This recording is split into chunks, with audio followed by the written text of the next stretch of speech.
ধিঙৰ গায়ন গাঁৱত নতুনকৈ অনাথ আশ্ৰম স্থাপন স্থানীয় সচেতন ৰাইজৰ সহযোগিতাত মাল্টিপাৰ্পজ NGOৰ তত্বাৱধানত পুনৰ আৰম্ভণিৰ পাতনি মেলিছে আশ্ৰমখনে। উল্লেখযোগ্য যে 2002 চনৰ পৰা বিলতীয়া গাঁৱত NGOখনে অনাথ আশ্ৰম চলাই আহিছে যদিও স্থানান্তৰ হৈ বৰ্তমান 1 নং গায়ন গাঁৱত ভাড়াঘৰলৈ পুনৰ আৰম্ভণি কৰে NGOখনৰ সভাপতি ইদ্ৰিছ আলীয়ে।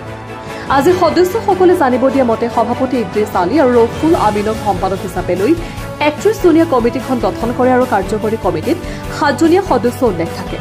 আজি সম্পাদক ৰফুল আমিনে এক সাক্ষাৎকাৰত কয় যে আমাৰ NGOখনৰ নিজস্ব ঘৰ নথকা আশ্ৰমখন চলোৱাত বহু সমস্যাৰ সন্মুখীন হৈছো, গতিকে মাননীয় মুখ্যমন্ত্ৰী ডাঙৰীয়াই যদি অলপ সহায়ৰ হাত আগবঢ়ায় তেন্তে আমাৰ NGOখনে লক্ষ্যস্থানত সফলভাৱে উপনীত হ'ব। ইফালে সভাপতিগৰাকীয়েও মাননীয় মুখ্যমন্ত্ৰী ডক্টৰ হিমন্ত বিশ্ব শৰ্মা ছাৰক কৰজোৰে অনুৰোধ জনাই কয় যে আমাক সুদৃষ্টিৰে চালে এই বৃহত্তৰ অঞ্চলত বহু সুবিধা হ'ব। ধিঙৰ পৰা ৰফিকুল ইছলামৰ ৰিপৰ্ট, প্ৰতিদিন লাইভ। নতুনকৈ 1 নম্বৰ গায়ন গাঁৱত যি আশ্ৰম খুলিছে এই সন্দৰ্ভত আপুনি কি ক'ব?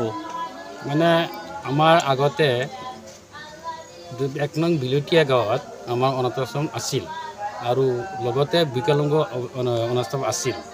তাত বিশেষ অসুবিধাৰ কাৰণে আমি 1 নং গায়ন গাঁও বৰ্তমান অনাথ আশ্ৰমটো চলাই আছোঁ।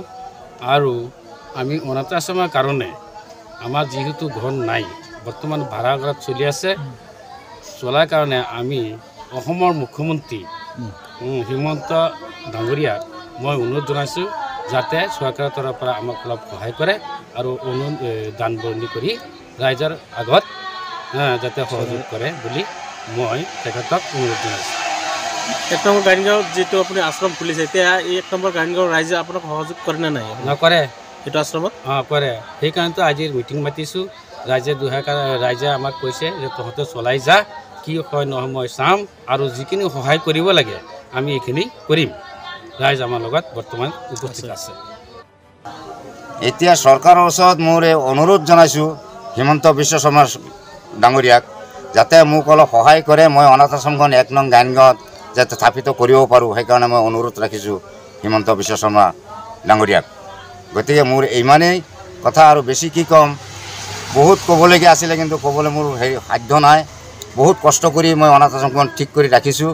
যদি চৰকাৰে অলপ মোক সহায় কৰে আৰু ৰাইজেও সহায় কৰে তে অনাথ আশ্ৰমখন চলাই যাব পাৰিম। এতিয়া বৰ্তমান আপোনাৰ ভাড়া ঘৰত চলি আছে, নতুনকৈ ভাড়া ঘৰত ৰাখি মই চলাই আহিছোঁ।